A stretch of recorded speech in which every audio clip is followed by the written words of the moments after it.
Good day and welcome to the Apple Q4 Fiscal Year 2023 Earnings Conference Call. Today's call is being recorded. At this time, for opening remarks and introductions, I would like to turn the call over to Suhasini Chandramouli, Director of Investor Relations. Please go ahead. Thank you. Good afternoon, and thank you for joining us. Speaking first today is Apple CEO Tim Cook, and he'll be followed by CFO Luca Maestri. After that, we'll open the call to questions from analysts. Please note that some of the information you'll hear during our discussion today will consist of forward-looking statements, including, without limitation, those regarding revenue, gross margin, operating expenses, other income and expense, taxes, capital allocation, and future business outlook, including the potential impact of macroeconomic conditions on the company's business and results of operations. These statements involve risks and uncertainties that may cause actual results or trends to differ materially from our forecast. For more information, please refer to the risk factors discussed in Apple's most recently filed annual report on Form 10-K and the Form 8-K filed with the SEC today, along with the associated press release. Apple assumes no obligation to update any forward-looking statements, which speak only as of the date they are made. I'd now like to turn the call over to Tim for introductory remarks. Thank you, Suhasini. Good afternoon, everyone, and thanks for joining the call. Today, Apple is reporting revenue of $89.5 billion for the September quarter. We achieved an all-time revenue record in India, as well as September quarter records in several countries, including Brazil, Canada, France, Indonesia, Mexico, the Philippines, Saudi Arabia, Turkey, the UAE, Vietnam, and more. iPhone revenue came in ahead of our expectations, setting a September quarter record, as well as quarterly records in many markets, including China mainland, Latin America, the Middle East, South Asia, and an all-time record in India. In services, we set an all-time revenue record with double-digit growth and ahead of our expectations. During the September quarter, we continued to face an uneven macroeconomic environment, including foreign exchange headwinds, and we've navigated these challenges by following the same principles that have always guided us. We've continued to invest in the future and manage for the long term. We've adapted continuously to circumstances beyond our control while being thoughtful and deliberate on spending. And we've carved a path of groundbreaking innovations and delivered with excellence every step of the way. That includes Apple Vision Pro, which has gotten such an amazing response from developers who are currently creating truly incredible apps. We're excited to get this magical product in the hands of customers early next year. Now let me share more about our products, beginning with iPhone. iPhone revenue came in at $43.8 billion, 3% higher than a year ago, and a new record for the September quarter. This fall, we were thrilled to debut the iPhone 15 lineup. The all-new iPhone 15 and iPhone 15 Plus feature a gorgeous design, powerful cameras, and the intuitive dynamic island. Powered by the industry-leading A17 Pro, our iPhone 15 Pro lineup has a beautiful, strong, and durable titanium design and the best iPhone camera system ever, including a 5x telephoto lens on iPhone 15 Pro Max. Customers are loving the entire iPhone 15 family, and reviews have been off the charts. In Mac, revenue came in at $7.6 billion, down 34% year over year from the prior year's record quarter. This was due to challenging market conditions as well as difficult compares against the supply disruptions and subsequent demand recapture we experienced a year ago. Earlier this week, we were excited to unveil the next generation of Apple Silicon with our incredible family of M3 chips, M3, M3 Pro, and M3 Max. We're continuing to innovate at a tremendous pace, and our industry-leading lineup of personal computers just got even better. The new MacBook Pro lineup brings our most advanced technology to our Pro users, while iMac, the world's best-selling all-in-one, just got faster and more capable. And according to the latest data from Student Monitor, nearly 2 out of 3 college students chose a Mac. We couldn't be more excited about the future. Turning to iPad, revenue for the September quarter was $6.4 billion. iPad sets the gold standard for tablets, and our competitors are unable to match the iPad experience that is enabled by our seamless integration of hardware and software. iPad is also our most versatile product. In classrooms around the world, it's helping educators bring lessons to life while giving students a window into the world around them. And in artist workshops, design studios, and everywhere else creative minds come together, iPad supercharges the creative process, helping users take their ideas further than they ever could before. Across wearables, home, and accessories, revenue came in at $9.3 billion. Apple Watch has become essential in our lives, and this is our best Apple Watch lineup ever. With Apple Watch Series 9 and Apple Watch Ultra 2, we're giving people even more tools to stay safe and live healthy, active lives.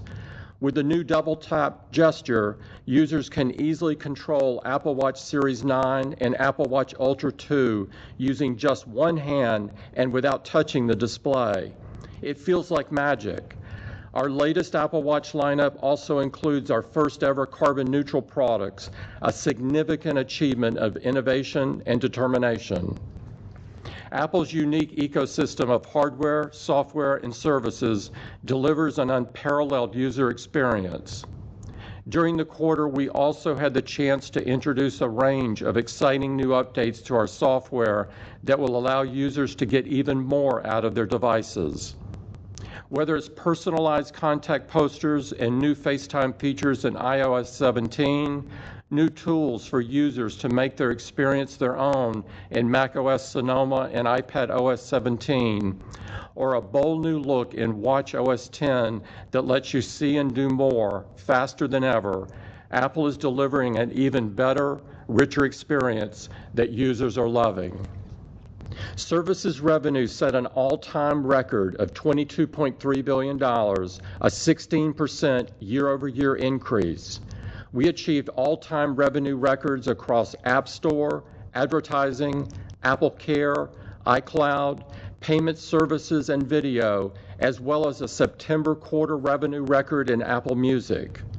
Whether subscribers are waking up to headlines on Apple News Plus, getting their morning workout in with Fitness Plus, feeling the beat with Apple Music on their way to work or school, or unwinding at the end of the day with Apple Arcade, we have so many different services to enrich their day. Apple TV Plus continues to delight customers as well, with new and returning shows like The Morning Show, Lessons in Chemistry, and Monarch. We're telling impactful stories that inspire imagination and stir the soul. Making movies that make a difference is also at the heart of Apple TV Plus, and we were thrilled to produce Martin Scorsese's Killers of the Flower Moon, a powerful work of cinema that premiered in theaters around the world last month. We're proud to say that since launch, just over 4 years ago, Apple TV Plus has earned nearly 1,600 award nominations and nearly 400 wins. We also offer subscribers an unprecedented live sports experience with MLS Season Pass. We couldn't be more pleased with how our partnership with Major League Soccer has gone in its first year. Subscriptions to MLS Season Pass have exceeded our expectations, and we're excited to continue that momentum next year. With the playoffs now underway, we can't wait to see who takes home the MLS Cup. And nowhere does the magic of Apple come alive more than it does in our stores. Over the past year, we've continued to find ways to connect with even more customers. We welcomed customers to our first ever retail locations in India. We also opened doors to new stores in Korea, China, and the UK, and expanded the Apple Store online to Vietnam and Chile. And we have another store opening in China this week. In September, I joined our team at Apple Fifth Avenue on launch day, and the energy and excitement were unbelievable. Every time we connect with a customer, we're reminded why we do what we do. From simple joys of creating and sharing memories to life-saving features like emergency SOS via satellite, we're enriching lives in ways large and small. And whether we're working to safeguard user privacy, ensure technology made by Apple is accessible for everyone, or build an even more inclusive workplace, we're determined to lead with our values. Our environmental efforts are a great example of the intersection of our work and our values. Across Apple, we act on a simple premise. The best products in the world should be the best products for the world. We've made our environmental work a central focus of our innovation because we feel a responsibility to leave the world better than we found it, and because we know that climate change cannot be stopped unless everyone steps up and does their part. Our first ever carbon neutral products represent a major milestone, and we're going to go even further. We plan to make every product across our lineup carbon neutral by the end of the decade. And we're not doing it alone. Over 300 of our suppliers have committed to using 100% clean energy for Apple production by 2030. We also continue to invest in entrepreneurs who are lighting the way for a greener, more equitable future. Through our third Impact Accelerator class, we're proud to support a new class of diverse innovators on the cutting edge of green technology and clean energy. Apple is always looking forward, driven in equal measure by a sense of possibility and a deep belief in our purpose. We're motivated by the meaningful difference we can make for our customers and keenly determined to push the limits of technology even further. And that's why I'm so confident that Apple's future is bright. With that, I'll turn it over to Luca. Thank you, Tim, and good afternoon, everyone. Revenue for the September quarter was $89.5 billion, down less than 1% from last year. Foreign exchange had a negative impact of over 2 percentage points, and on a constant currency basis, our revenue grew year over year in total and in each geographic segment. We set a September quarter record in the Americas and saw strong performance across our emerging markets, where both iPhone and services grew double digits. Products revenue was $67.2 billion, down 5% from last year, due to very challenging compares on both Mac and iPad, which I will discuss in more detail later on. At the same time, we reached a September quarter record on iPhone, driven by strength in emerging markets. Our total installed base of active devices reached an all-time high across all products and all geographic segments, thanks to our high levels of customer satisfaction and many new customers joining our ecosystem. Our services revenue set an all-time record of $22.3 billion, up 16% year over year, with growth accelerating sequentially from the June quarter. Our performance in services was broad-based, as we reached all-time revenue records in the Americas, Europe, and rest of Asia Pacific, and a September quarter record in Greater China. We also set new records in every services category. Company gross margin set a September quarter record at 45.2%, up 70 basis points sequentially, driven by leverage and favorable mix, partially offset by foreign exchange. Products gross margin was 36.6%, up 120 basis points sequentially, also driven by leverage and mix, partially offset by foreign exchange. Services gross margin was 70.9%, up 40 basis points from last quarter due to a different mix. Operating expenses of $13.5 billion were at the low end of the guidance range we provided, up 2% year over year. Net income was $23 billion. Diluted earnings per share was $1.46, up 13% versus last year and a September quarter record. And operating cash flow was strong at $21.6 billion. Let me now provide more detail for each of our revenue categories. iPhone revenue was $43.8 billion, up 3% year over year, and a new September quarter record. We had strong performance in several markets, including an all-time record in India and September quarter records in Canada, Latin America, the Middle East, and South Asia. Our iPhone active installed base grew to a new all-time high, and fiscal 2023 was another record year for switchers. We continue to see extremely high levels of customer satisfaction, which 451 Research recently measured at 98% in the US. Mac revenue was $7.6 billion, down 34% year over year, driven by challenging market conditions and compounded by a difficult compare in our own business, whereby last year we experienced supply disruptions from factory shutdowns in the June quarter and were subsequently able to fulfill significant pent-up demand during the September quarter. We also had a difference in launch timing, with the MacBook Air launching earlier this year in the June quarter compared to the September quarter last year. We have great confidence in our Mac lineup and are excited about the recently announced iMac and MacBook Pro powered by our M3 chips. Our installed base is at an all-time high, and half of Mac buyers during the quarter were new to the product, driven by MacBook Air. Also, we saw reported customer satisfaction of 97% for Mac in the US. iPad generated $6.4 billion in revenue, down 10% year over year. Similar to Mac, these results were a function of a difficult compare from the supply disruptions in the June quarter a year ago and the subsequent fulfillment of pent-up demand in the September quarter.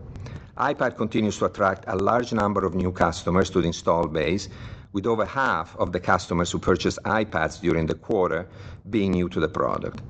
And the latest reports from 451 Research indicate customer satisfaction of 98% in the US. Wearables, home, and accessories revenue was $9.3 billion, down 3% year over year. We had a September quarter record in Europe, and we saw strong performance in several emerging markets around the world. Apple Watch continues to expand its reach, with nearly two-thirds of customers purchasing an Apple Watch during the quarter being new to the product. And customer satisfaction for the watch was recently measured at 97% in the US. Services had a great quarter. We reached a new all-time revenue record of $22.3 billion, up 16% year over year. And we're happy to see growth coming from all categories and every geographic segment, which is a direct result of the strength of our ecosystem. Our installed base of over 2 billion active devices continues to grow at a nice pace and establishes a solid foundation for the future expansion of the ecosystem. And we continue to see increased customer engagement with our services. Both transacting accounts and paid accounts grew double digits year over year, each reaching a new all-time high. Also, our paid subscriptions showed strong growth. We have well over 1 billion paid subscriptions across the services on our platform, nearly double the number we had only 3 years ago.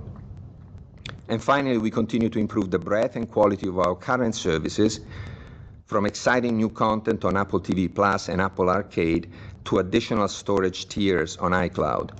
We believe our customers will love these new offerings. Turning to enterprise, we are excited to see our business customers in both developed and emerging markets expand their deployment of Apple products and technologies to drive business innovation and employee satisfaction.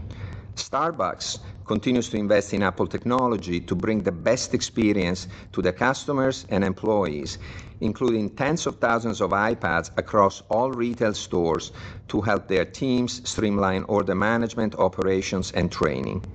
In addition, Starbucks recently refreshed over 10,000 Macs to the latest M2-powered MacBook Air for all store managers, enabling them to do their best work and improve productivity.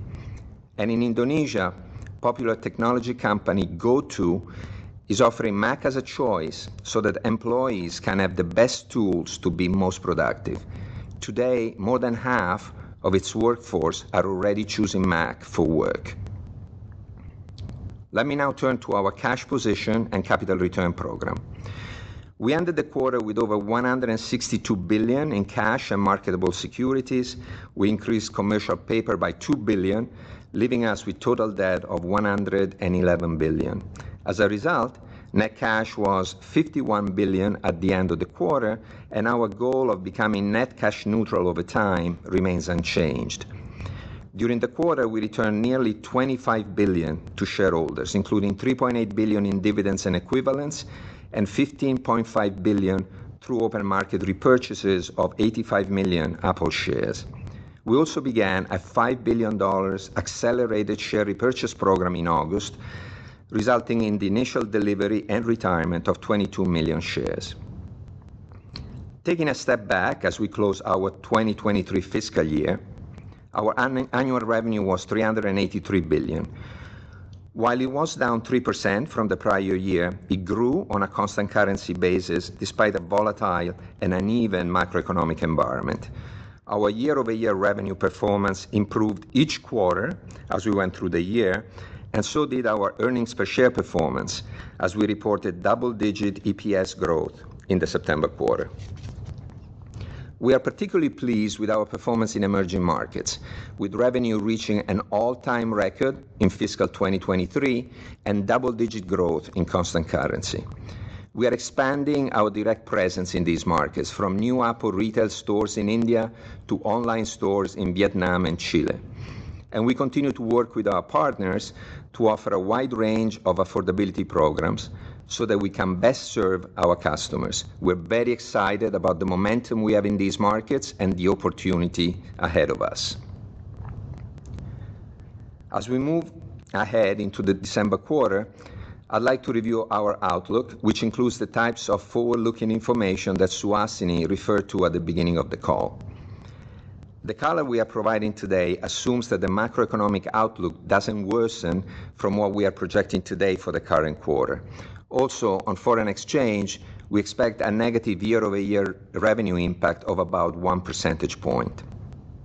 As a reminder, the December quarter this year will last the usual 13 weeks, whereas the December quarter a year ago spanned 14 weeks. For clarity, revenue from the extra week last year added approximately 7 percentage points to the quarter's total revenue.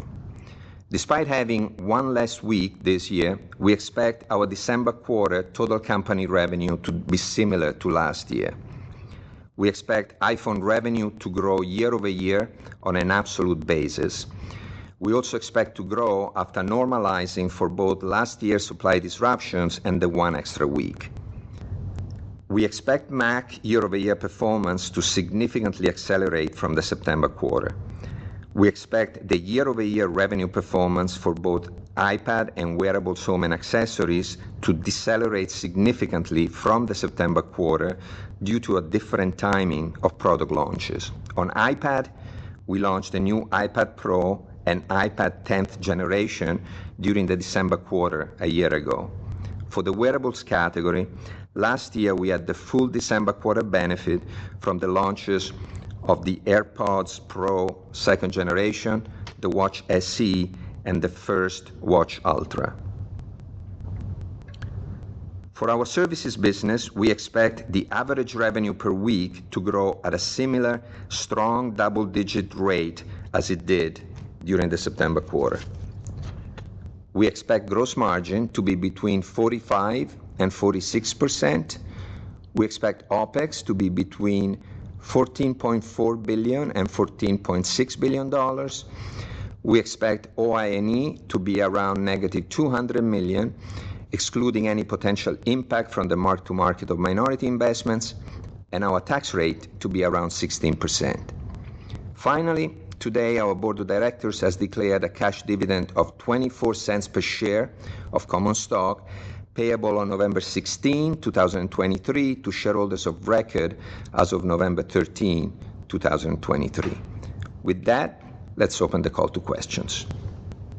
Thank you, Luca. We ask that you limit yourself to 2 questions. Operator, may we have the first question, please? Certainly. We will go ahead and take our first question from Mike Ng of Goldman Sachs. Please go ahead. Hey, good afternoon. Thank you very much for the question. I just have a question on iPhone storage and demand versus iCloud. As demand for storage grows, are you seeing a mix shift towards higher storage iPhone models, or are consumers mostly opting for the same because of increased uptake of iCloud Plus? What are some of the strategic and financial considerations here and trade-offs as you think about the mix shift towards higher storage models versus iCloud penetration? Thanks. Michael, it's Tim. As you probably know, we started the line with the iPhone Pro Max at 256, and so we are seeing a different mix, if you will, this year than last year. Outside of that, not significant changes. Great, thank you. And as a separate follow-up, I was just wondering if you could talk a little bit about the market conditions on notebooks and desktops, and any color that you can share regarding the timing of the M3 MacBook Pros this year versus the M2 earlier in the calendar year. Thank you. Yeah, we're thrilled to have announced the M3 lineup and get the new MacBook Pro and the new iMac out there. We couldn't be more excited about it. We, as Luca said, with the lineup that we've got and the compare issue that we don't have during Q1, we anticipate a significant acceleration in the Mac space for Q1. To just repeat a little bit about the circumstances of the performance last quarter. In the year-ago June quarter, we had a factory disruption that lasted several weeks. The pent-up demand that resulted from that was filled in the September quarter, and that made the September quarter not only a record, but a substantial record. And obviously, we're now comparing against that for 23. And so that, I wouldn't look at the negative 34 as representative of the underlying business performance, is sort of the net of it. Excellent. That's very clear. Thank you, Tim. Yeah. All right. Thanks, Mike. Can we have the next question, please? Our next question is from Aaron Rakers with Wells Fargo. Please go ahead. Yeah, thanks for taking the question, and congratulations on the execution in the quarter. I'm curious, Tim, if you could help us characterize what the demand environment you're seeing in China looks like. How has the reception been to the iPhone 15? And kind of similar question to the prior one, how would you characterize the mix within China as you go through this current product cycle? And I have a follow-up. Yeah, if you look at how we did in Greater China for the quarter, we came in at, on a revenue basis, -2. But one thing to keep in mind here is that the FX impact was nearly 6 points. So we grew in constant currency. And underneath that, if you look at the categories, iPhone actually set a September quarter record in mainland China. And what pulled down the performance was a combination largely of Mac and iPad. Services also grew during the quarter, and the Mac and iPad suffered from the same issues that the company did with the compare issues to factory disruptions in Q3 that were filled subsequently in Q4 of 22. In addition to that, we had the top 4 selling phones in urban China for last year, and I took a trip over there and could not be more excited about the interactions I had with customers and employees and others. Yep. And then as a quick follow-up, I'm curious, as we move towards more of an inflationary component pricing environment, Luca, how do we think about that effect, or how you're thinking about the gross margin at the product level as maybe component pricing starts to turn what's been clearly very favorable over the last several quarters to more of an inflationary environment? Thank you. Well, as you've seen from our results in Q4 and the guidance for Q1, we're obviously experiencing very strong levels of gross margin. The 45.2 was a record for the September quarter. And then, the guidance for Q1 is obviously strong at 45 to 46%. Our gross margins are affected by multiple factors. Obviously, the commodity environment is one of them, as you mentioned. It's been a good environment in recent quarters. But equally important is the mix of what we sell. And obviously, growth in services for us is favorable.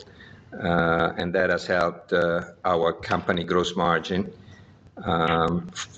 Foreign exchange, on the other hand, has been a drag for several quarters, given the strength of the dollar. We don't provide guidance past the December quarter, which is a very important one for us because it's the beginning of the product cycle for many products. And so we feel very good, very confident about, this coming year, and I think the gross margin guidance reflects that. Thank you. Thanks, Aaron. Can we have the next question, please? Our next question is from Eric Woodring with Morgan Stanley. Please go ahead. Awesome. Thank you very much for taking my questions. Maybe if I start, Luca, I know that the iPhone 15 Pro and Pro Max are constrained today, but I think some of your comments suggest you should be back to supply-demand balance before quarter end. So I guess my question is, does your December quarter revenue guidance account for any supply constraints? And if so, is there any way to kind of quantify how much supply would be limiting your December quarter revenue performance? And then I have a follow-up. Thank you.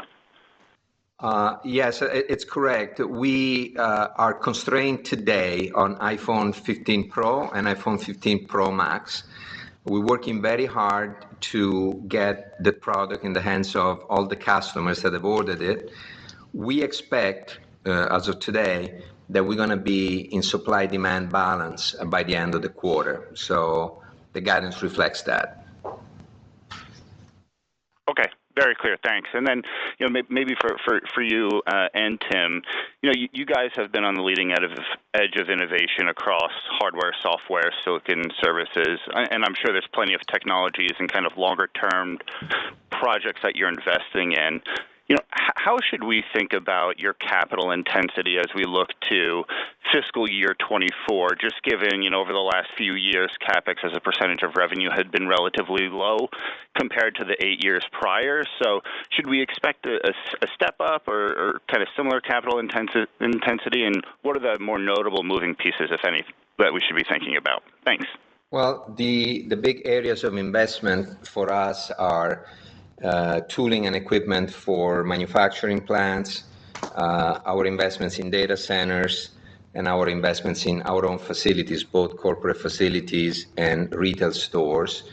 And so both for the tooling in our plants and, our data center investments, we tend to have a bit of a hybrid model where we share some of the investments with our partners and suppliers. And so maybe that's why you see sometimes a bit of variability.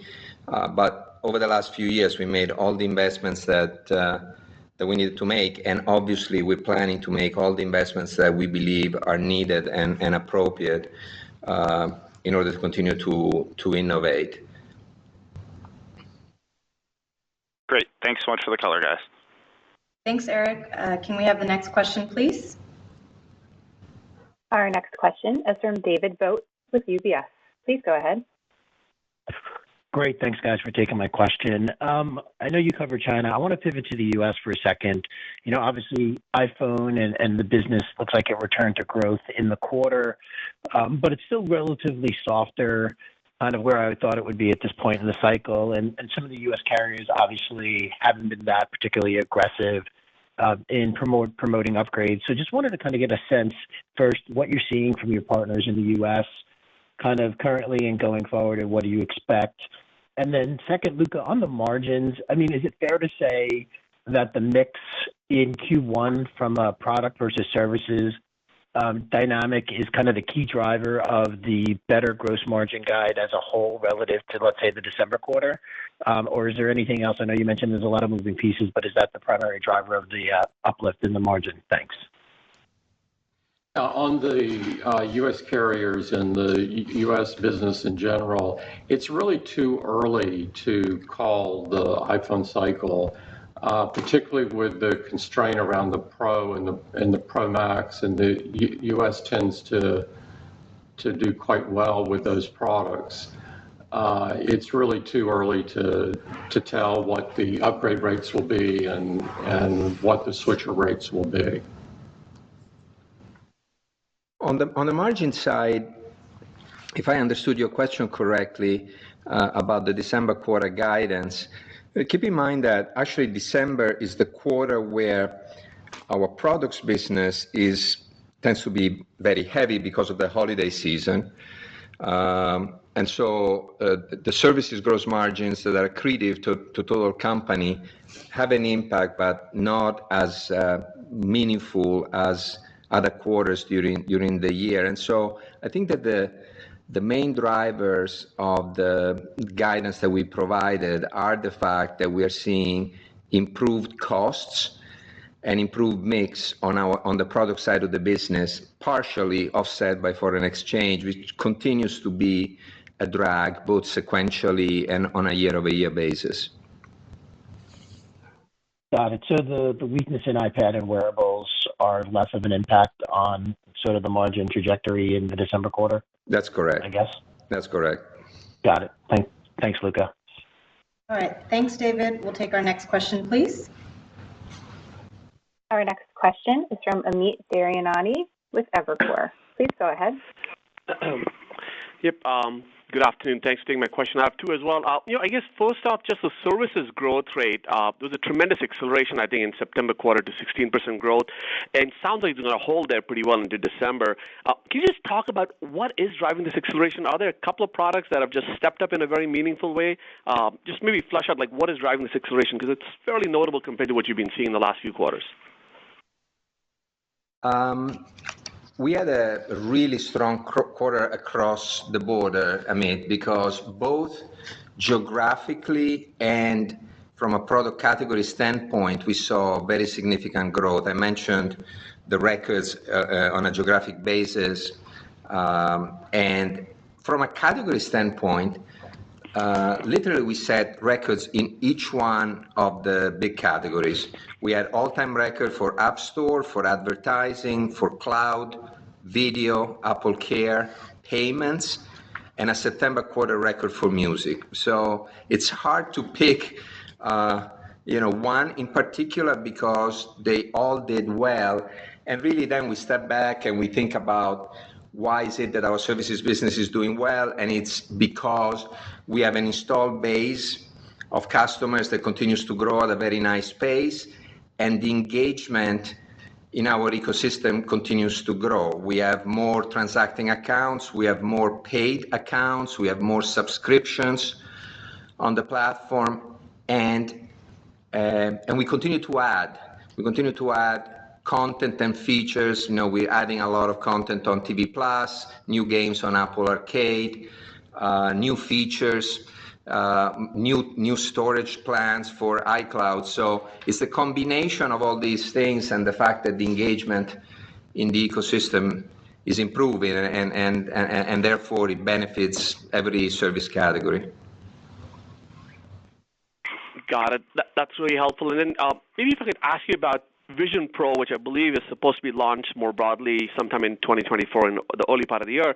I'm curious, how different do you think the launch and the consumer education of this product or a new category will be versus other things like AirPods or Apple Watch that you've done? And then perhaps any themes that stood out to you from the developers that have been able to use this in the developer labs. What feedback have you gotten from them? Yeah, that's a great question. There's a tremendous amount of excitement around the Vision Pro, and we've been very happy to share it with developers, and we have developer labs set up in different parts of the world so that they can actually get their hands on it and are working on apps. And I've been fortunate enough to see a number of those, and there's some real blow away kinds of things that are coming out. And so that all looks good. To answer your question about is it similar to AirPods or Apple Watch, I would say no. There's never been a product like the Vision Pro. And so we're purposely bringing it out in our stores only so we can really put a great deal of attention on the last mile of it. We'll be offering demos in the stores, and it'll be a very different process than a normal grab and go kind of process. Perfect. Thank you. Thanks, Amit. We'll take the next question, please. Our next question is from Harsh Kumar with Piper Sandler. Please go ahead. Yeah, hey, thanks for the question and congratulations on tremendous execution in a very tough macro. Actually, Tim, the last question is a perfect segue here, given what you are doing with your Vision Pro. So lots of companies are experimenting with generative AI. I'm curious about what kind of efforts you have. I'm sure there are segues into ProVision that you have, but I was curious about if you can give us a glimpse on how you might be able to monetize some of these efforts with generative AI. If you kind of zoom out and look at what we've done on AI and machine learning and how we've used it, we view AI and machine learning as fundamental technologies, and they're integral to virtually every product that we ship. And so just recently, when we shipped iOS 17, it had features like personal voice and live voicemail. AI is at the heart of these features. And then you can go all the way to then life-saving features on the watch and the phone, like fall detection, crash detection, ECG on the watch. These would not be possible without AI. And so we don't label them as such, if you will. We label them as to what their consumer benefit is, but at the fundamental technology behind it is AI and machine learning. In terms of generative AI, we have obviously we have work going on. I'm not going to get into details about what it is, because as you know, we really don't do that. But you can bet that we're investing quite a bit. We're going to do it responsibly, and you will see product advancements over time where those technologies are at the heart of them. Thanks, Tim. Very clear. And for my follow-up, I had a philosophical question. So you guys always try to provide the best experience for consumers. To that end, I think over the last decade, you've insourced a lot of important chips in your phones, in your Macs, iPads, so on and so forth. And that was, I think, a function that ARM wasn't around in the industry from a merchant angle. But now we see the silicon guys, the chip guys, moving to ARM architecture. So my question to you is, has the move to internal silicon been economically profitable proposition for Apple? or is it a strategic one where you simply need to own this and it's vital to your products for the consumer experience, or maybe there's a path back to chip vendors at some point in time? It's really enabled us to build products that we could not build without doing it ourselves. And as you know, we like to own the primary technologies in the products that we ship. And arguably the silicon is at the heart of the primary technologies. And so no, I don't see going back. I am happier today than I was yesterday, that I was last week, that we've made the transition that we've made, and I see the benefit every day of it. Thanks, Tim. Yeah. Thank you, Harsh. We'll take the next question, please. Our next question is from Wamsi Mohan from Bank of America. Please go ahead. Yes, thank you so much.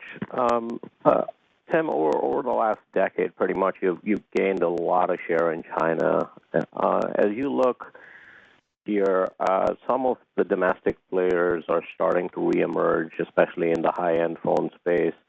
I know you touched on China, but how would you see Apple's positioning and opportunity for continued share gains, particularly in China? And how was the linearity in China from a demand perspective? And I have a follow-up, please. In the September quarter, we set an iPhone revenue record in China. We're very proud of that. And we obviously grew. The market predictions that I've seen would have the market contracting. And so if those are correct, then we gained share last quarter. And so we're very proud of that. I don't know what every quarter will hold, and obviously we just give a bit of color on the current quarter. But over the long term, I view China as an incredibly important market, and I'm very optimistic about it. Okay, thanks, Tim. And as a follow-up, you obviously had a great services quarter, and part of your services business has these licensing relationships with search partners where you serve a very important distribution function for them. Can you talk about how you think about these relationships and potentially some of the options maybe Apple has to mitigate some of the risk given some of the scrutiny with some of these search partners? Thank you so much.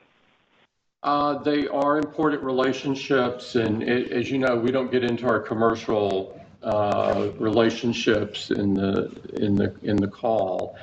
I see them as important, and we make decisions that are in the best interest of our users, or what we feel is in the best interest of our users. And that's kind of what we've done in the past, and how we run the show in the future as well. Okay, thank you, Tim. Thank you, Wamsi. Can we have the next question, please? Our next question comes from Krish Sankar with TD Cowen. Please go ahead. Yeah, hi, thanks for taking my question. I had two of them too. First one, Luca, thanks for the color on gross margin. And when I look at it over the last 4 quarters, even if on a year-over-year basis revenue decline, the gross margins have improved. And I understand services definitely helps. I'm just kind of curious, when you look at on a go-forward basis, are most of the big step functions and cost reductions, like the Mac silicon conversion, et cetera, that are done, or is there more room for margin expansion from here? And then I had a follow-up. Well, on the product side, as you know, when we launch new products, the cost structures of those products tend to be higher than the products that they replace. It happens because we're always adding new technologies, new features, and then we work through the cost curve over the life cycle of the product, and we tend to get benefits as time goes by. The guidance that we provided for December reflects all that, and so we're starting from a better position than a year ago, or than in the past in general. There are other factors that play a role. For example, the mix of products that we sell. Not every product has the same gross margin profile. And so our guidance, our results are reflective of that. And also within a specific product category, a lot depends on the kind of models that we sell because they have different margin profiles.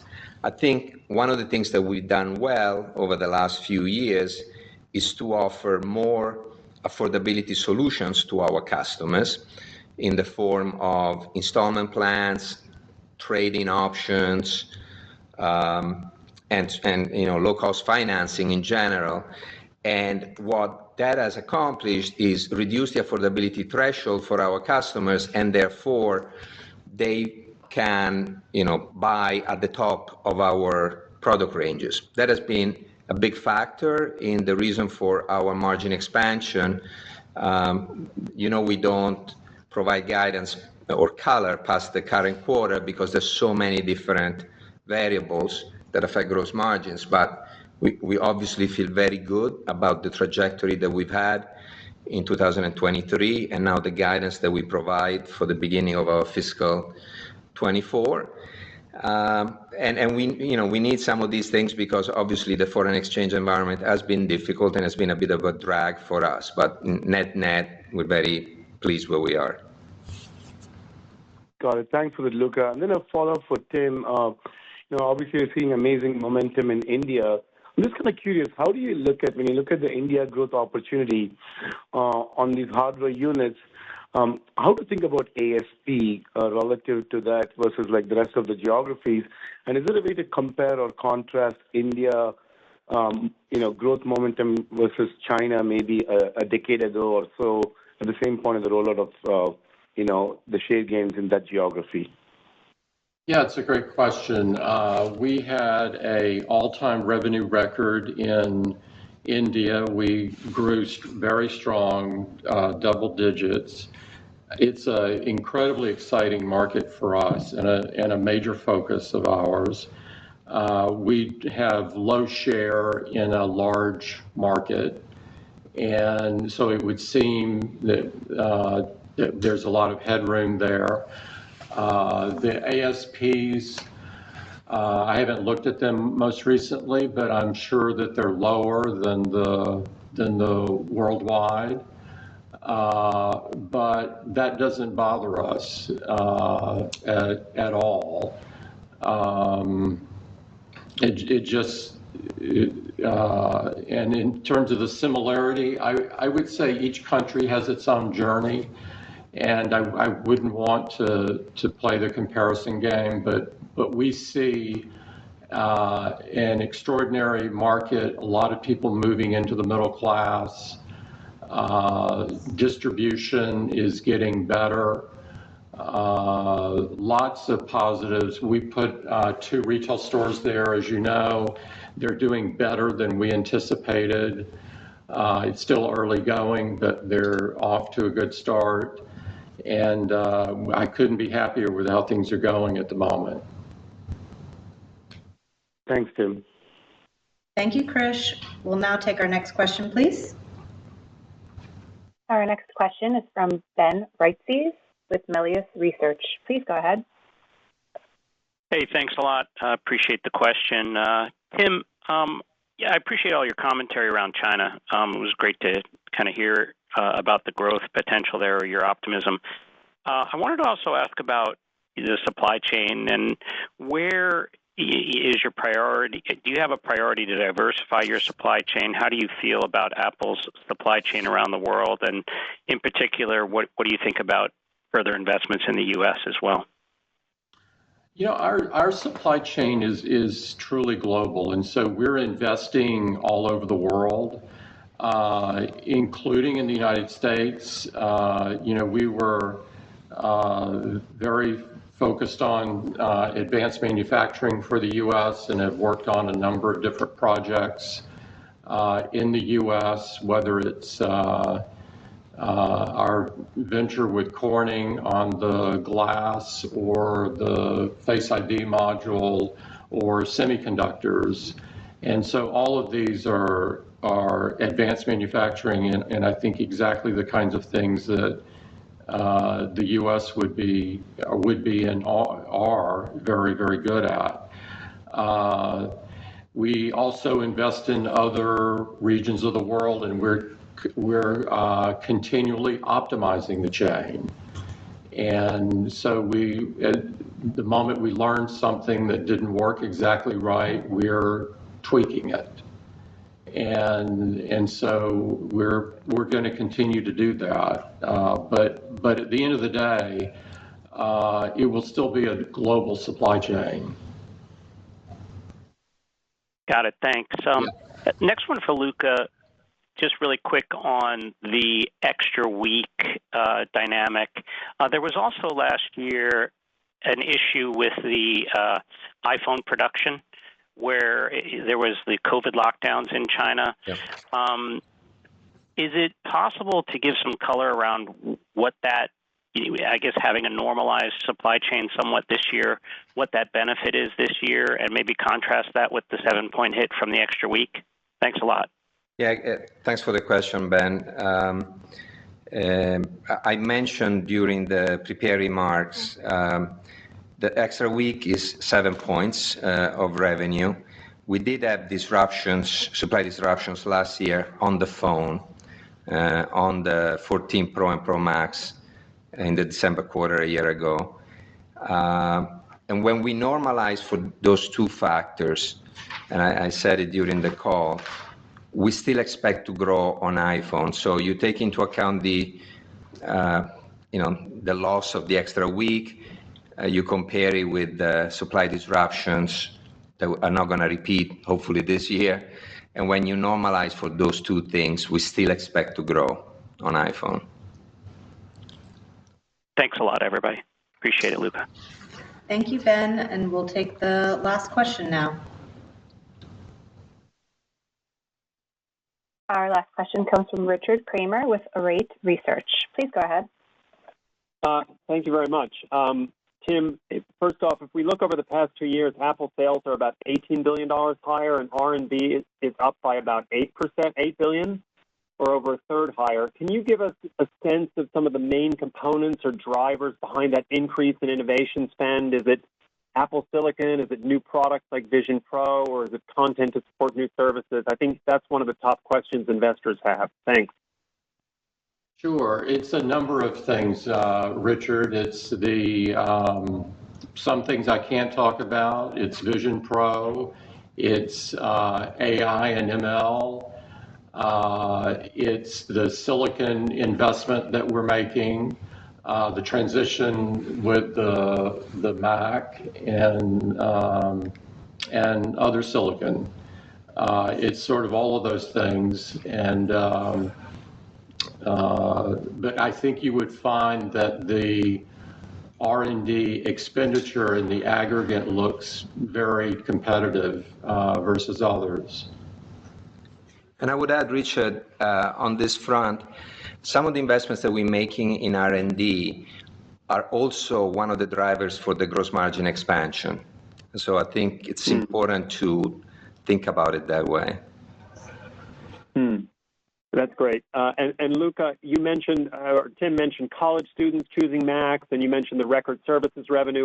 What other metrics do you think you could provide to help investors understand how Apple measures and increases customer lifetime value, especially when we see a lot of users entering the ecosystem with relatively lower priced products or even refurbished devices? So you're growing your ecosystem, but how do you think about growing customer lifetime value over the long run? Well, some of the metrics that I've mentioned before, obviously we look at the installed base of active devices. We want to make sure that the customers that we acquire remain with us, and so we have good visibility over that, and we pay a lot of attention to the behavior of the installed base, both by product and by geography. And then we look at the daily engagement in the ecosystem, So that's why we pay a lot of attention on things like transacting accounts, paid accounts. We want to see if, in fact, we are able to move our customers from a free model to a paid model over time. That's obviously very, very important for us. And so there's, all these, we keep track of all these things, and that's, and then what we do, because I think it's really important, is that over time we add new services, and that, obviously, like, for example, the progress that we made in payments in recent years, very, very important, because we've attracted more and more people that are actually now using additional features on our devices, and we are able to monetize that, right? So we take all that into account. We understand what happens when a customer joins us, when they buy a primary device versus a used device. We understand their behavior, in different markets and so on. So we have, I think, pretty good visibility. And I think the progress that we're making in services, we did $85 billion in the last 12 months. That's the size of a Fortune 50, and it's significantly bigger than it was just a couple of years ago. Absolutely. Thanks very much. Thank you, Richard. A replay of today's call will be available for 2 weeks on Apple Podcasts as a webcast on apple.com/investor and via telephone. The number for the telephone replay is 866-583-1035. Please enter confirmation code 0106234, followed by the pound sign. These replays will be available by approximately 5 p.m. Pacific time today. Members of the press with additional questions can contact Josh Rosenstock at 408-862-1142, and financial analysts can contact me, Suhasini Chandramouli, with additional questions at 408-974-3123. Thank you again for joining us today. Once again, this does conclude today's conference. We do appreciate your participation.